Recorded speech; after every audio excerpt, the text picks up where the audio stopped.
नमस्ते दोस्तों, रानी kitchen zone में एक बार फिर से आपका बहुत बहुत स्वागत है। मैं फिर से हाजिर हूँ कुछ ऐसे tips and tricks and life hacks लेकर के जो ना सिर्फ आपका काम आसान करेगा बल्कि आपका टाइम और पैसा दोनों की बचत करने वाला है। सो वीडियो को एंड तक ज़रूर देखिएगा। पसंद आती है तो एक लाइक और चैनल को सब्सक्राइब करना बिल्कुल मत भूलिएगा। तो चलिए शुरू कर लेते हैं आज की टिप नंबर 1। तो इसमें देखिए सर्दी अभी बहुत ज़्यादा पड़ रही है। सर्दी जब आगे बढ़ती है यानी कि दिसंबर से जनवरी के बीच की जो सर्दी होती है वो बहुत ज़्यादा तेज़ होती है। इसमें अपनी बॉडी को भी गर्म रखना बड़ा ही मुश्किल सा हो जाता है। कितना भी कपड़े पहन लो ठंडा लगता ही रहता है। तो इसमें ना सबसे दिक्कत उन लोगों को होती है जिनके पैरों की उंगलियां या फिर हाथ की उंगलियों में स्वेलिंग हो जाती है और स्वेलिंग के साथ साथ बहुत ज़्यादा दर्द भी होता है, काम भी आप नहीं कर पाते हैं। तो इसके लिए क्या करना है कि बहुत ही देसी सा तरीका आपको बताऊंगी जो 100% काम करता है। आप गैस को ऑन करिए, उसके ऊपर कोई भी इस तरीके का तड़का पैन रख लीजिए। नहीं है तो आप कटोरी भी इसके ऊपर चढ़ा सकते हैं। इसमें सरसों का तेल डालना है, 2 से 3 चम्मच मैंने डाला। इसके बाद अजवाइन डाल दिया है 1 चम्मच। अजवाइन की बहुत सारी प्रॉपर्टीज़ होती हैं जो आपकी हाथ या फिर पैरों की जो स्वेलिंग है उसको कम करती है और जितनी भी दिक्कतें होती हैं उससे भी आपको निजात दिलाती है। तो यहाँ पे इसको डालना है और डालने के बाद ना धीरे धीरे पका करके और तेल को रेडी करना है। मतलब जब तक इसको पकाइएगा जब तक कि ये अजवाइन अच्छी तरीके से जल करके काली ना हो जाए। तो यहाँ पे हमने तेल को पका लिया है, अजवाइन भी काली हो गई है। अब इसको मैंने छान लिया है, किसी भी कटोरी में आप छान लीजिए। अभी गरम ही रहे, उसी में आपको हल्दी ऐड करना है। हल्दी भी चोट को काफ़ी अच्छी तरीके से हील करता है और स्वेलिंग को भी दूर करता है। अगर आपके हाथ पैर में खुजली भी हो रही है, मतलब जैसे कि जब ये समस्या बढ़ती है ना तो स्वेलिंग के साथ साथ इसके अंदर ना खुजली भी होने लगती है, जलन बहुत ज़्यादा होती है। कई लोगों का हाथ पैर तो मतलब पकने भी लग जाता है अगर वो बहुत ज़्यादा नाखून से खुजा देते हैं तो इसके लिए है ये टिप। और अब देखिए गरम गरम ही ना आपको इसे अपने हाथों और पैरों में लगाना है। तो आप इसको डायरेक्ट भी लगा सकते हैं या फिर आप इसको कॉटन से भी लगा सकते हैं। कॉटन से एक अच्छी बात ये होती है कि आपको बार बार हाथ डिप करने की ज़रूरत नहीं पड़ेगी। तो देखिए जो पैरों की उंगलियां होती हैं ना उनके बीच की जो स्पेस है उसमें आप इसको अच्छी तरीके से लगाइए, क्योंकि सबसे ज़्यादा दिक्कत वहीं होती है। हाथ पैर गीले रहते हैं, सूखता नहीं है और नमी की वजह से इसमें फंगस वगैरह लग जाते हैं और स्वेलिंग होती है, खुजली होती है। तो आप इसको खूब अच्छी तरीके से लगाइए। लगाने के बाद आप मसाज करिए धीरे धीरे एकदम हल्के हाथों से। और अगर आपके घर में देखिए आग जलती है तो आप आग पे भी हल्का हल्का सेक सकते हैं। सेकने से भी काफ़ी आपको आराम मिलेगा। आपकी जो हाथ पैरों का सूजन है वो बहुत जल्दी कम हो जाता है और आपको बहुत बेहतर फील होता है। तो यहाँ पे देखिए मेरे पास तो आग की कोई व्यवस्था नहीं है, बट हाँ मेरे पास हीटर है तो मैं हीटर पे ही इस तरीके से सेक रही हूँ। जो भी सुविधा आपके पास अवेलेबल है वहाँ पे आप अपने पैरों की थोड़ी थोड़ी सिकाई कर सकते हैं।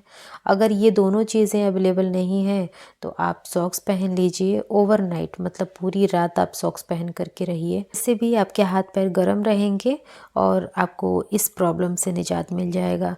तो ये तो थी उनके लिए जिनके पास बहुत ज़्यादा मेजर दिक्कत है। अगर आपके पास इस तरीके की कोई दिक्कत नहीं है फिर भी तो देखिए आप काम करते ही होंगे, कपड़े धोते होंगे, बर्तन धोते ही होंगे, हाथ पैर गीले भी होते हैं, ठंडे भी होते हैं, तो नॉर्मल लोग भी इसको लगा सकते हैं। बढ़ते हैं अगली टिप की तरफ। तो देखिए जब कभी भी हम कोई भी रेसिपी बनाते हैं तो प्याज चॉपिंग रहता ही है। अब प्याज को अगर बहुत जल्दी जल्दी काटना हो तो आप कैसे काटेंगे?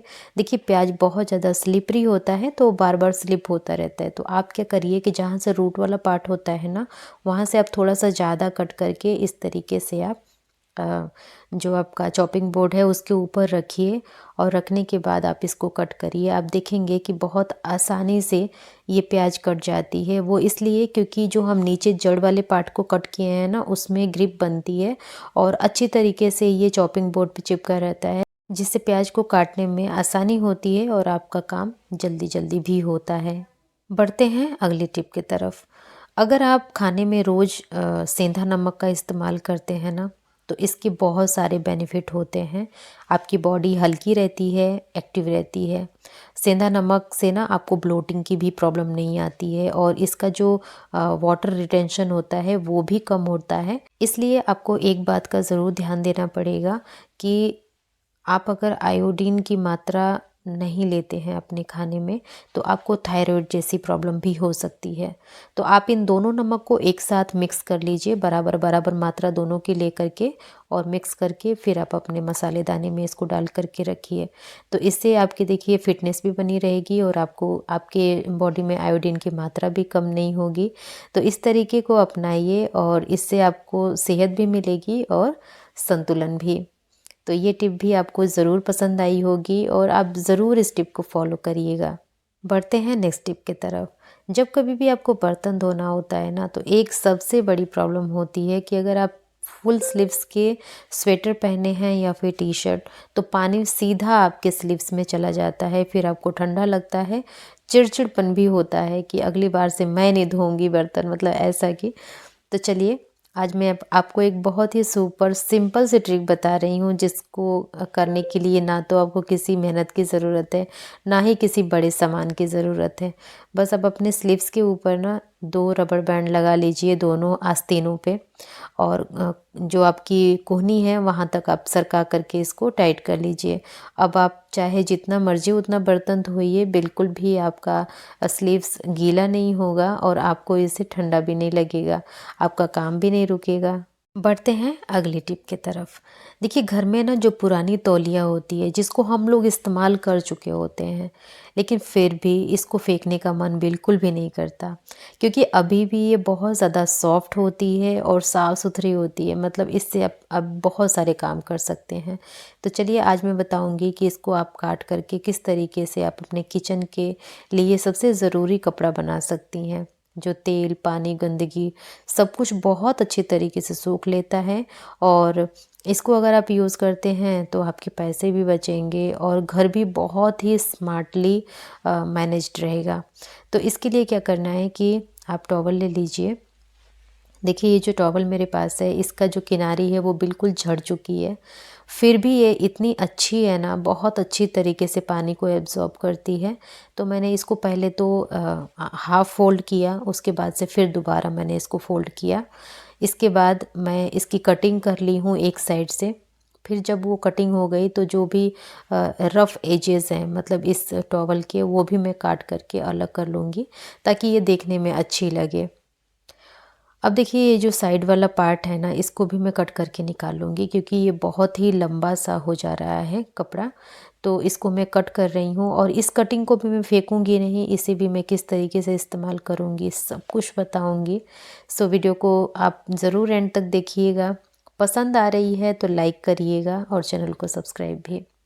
तो देखिए, इसको काटने के बाद भी इतने बड़े बड़े पीसेस निकल गए हैं। अब इसकी जो एजेस है ना, उसको आप या तो सिल सकते हैं या फिर आप इसको ऐसे भी रख सकते हैं।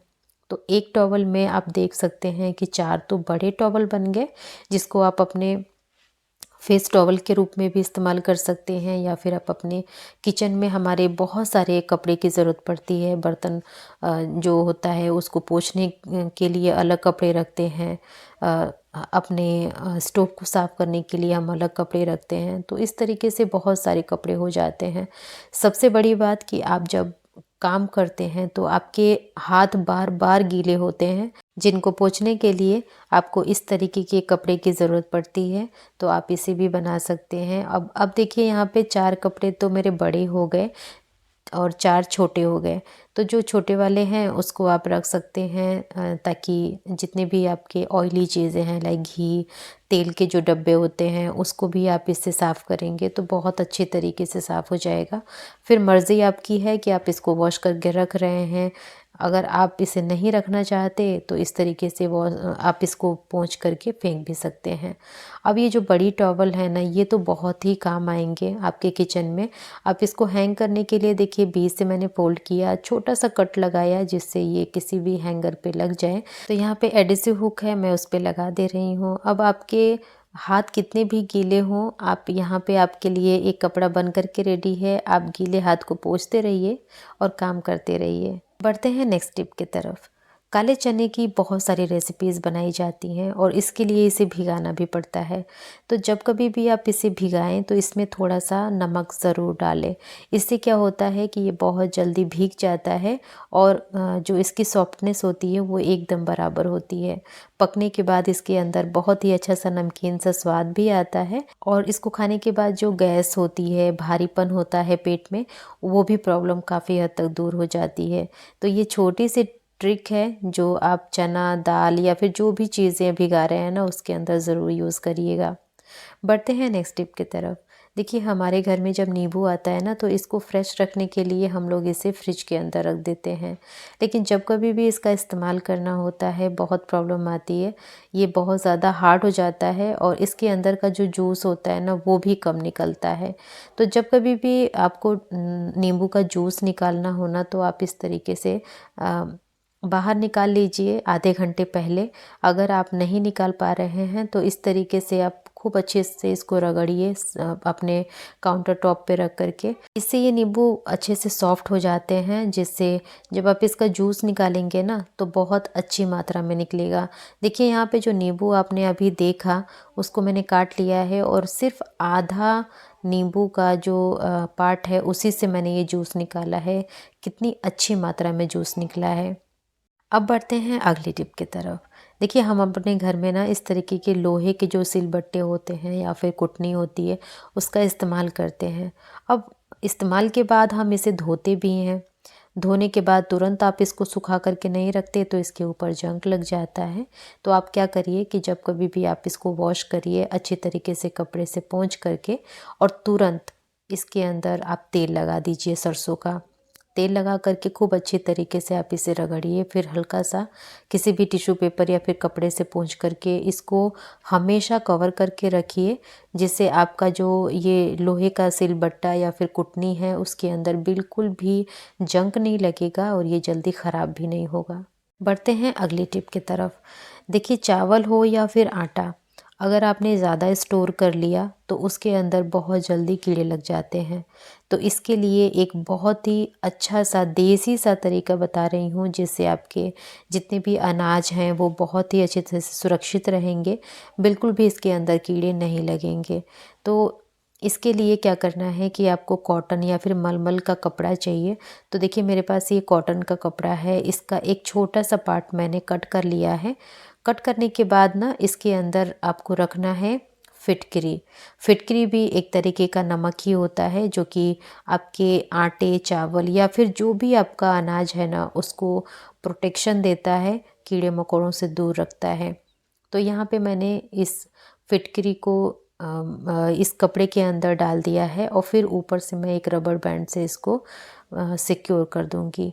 अब जो भी आपके पास है चावल, आटा, अगर आपने ज़्यादा ले लिया है और आपको लगता है कि कहीं ख़राब ना हो जाए तो इसके अंदर बिंदास आप डाल करके रख सकते हैं। ये छोटी सी चीज़ आपके अनाज या फिर जो भी आपके पास चावल, दाल, आटा है उसको बहुत अच्छी तरीके से प्रिवेंट रखता है। बिल्कुल भी कीड़े नहीं लगते हैं। अब बढ़ते हैं नेक्स्ट टिप की तरफ।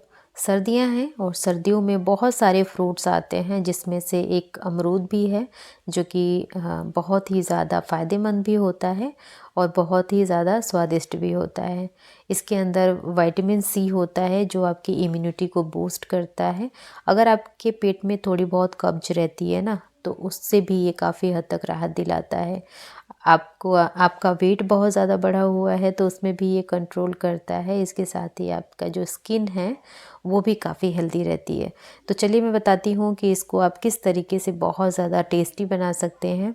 आप गुआवा को या फिर अमरूद को इस तरीके से कट कर लीजिए। इसके अंदर ना आप सेंधा नमक ज़रूर ऐड करिएगा। सेंधा नमक के साथ मैंने इसके अंदर चाट मसाला डाला है। आप इसके अंदर अगर आपको मिर्ची पसंद है तो थोड़ा सा लाल मिर्च पाउडर भी ऐड कर सकते हैं। नींबू का जूस भी आप इसके अंदर ऐड कर सकते हैं।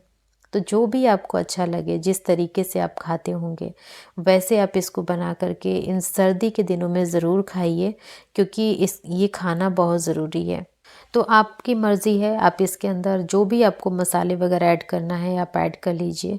और हाँ, आप में से कितने लोग ऐसे हैं जिनका फेवरेट अमरूद है? मेरा तो बहुत ही ज़्यादा फेवरेट है, मैं तो इसको हमेशा खाती हूँ। आप भी अगर पसंद करते हैं तो नीचे कमेंट सेक्शन है, ज़रूर बताइएगा कि ताकि मुझे भी पता लगे कि हमारे कितने सब्सक्राइबर को ये बहुत ज़्यादा पसंद है। तो फ्रेंड्स, ये थी मेरी आज की वीडियो। पसंद आई तो लाइक करिएगा, चैनल को सब्सक्राइब करना बिल्कुल मत भूलिएगा। कहाँ से हमारी वीडियो को वॉच कर रहे हैं ये भी ज़रूर बताइएगा। आज के लिए इतना ही, मिलती हूँ नेक्स्ट वीडियो।